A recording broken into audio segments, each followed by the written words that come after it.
હવાર પડી ને મળી જાય આપણને બર્થડે ની ચોકલેટ.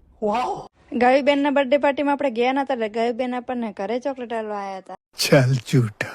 ચોકલેટ ખાઈને બહાર આવ્યા તો જોયું તો ભણતા હતા તડકાના તાલે નાનો મોટો છોકરો. મારી નવી બનેલી બેનપણીઓને લેવાની હતી થોડી ઘણી વસ્તુ એટલે એમને લઈને આવી ગયું સેલની અંદર ખરીદી કરવા માટે. પણ એમને આવે વ્લોગમાં શરમ. માર્કેટમાંથી ઘરે આવી ગયા ને એક બાજુ રમતા હતા છોકરા રમત ને આ ભાઈ હાવાજ ભલે એકલો હોય પણ આપણે જાનો તો મમ્માના ઘરે. મમ્મીની બધા બારે ગયા હતા આપણે જાનો તો એમના ઘરે ચોકી કરવાનું. 1 મિનિટ આ કિંજુબેન તેરવાડિયા જુઓ.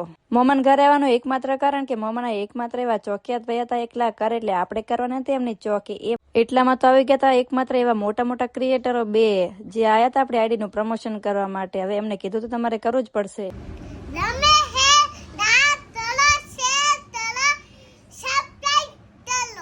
હવે આમને કીધું છે તો તમારે આપણી આઈડી ચેનલ સબસ્ક્રાઇબ ફોલો તો કરવું જ પડશે.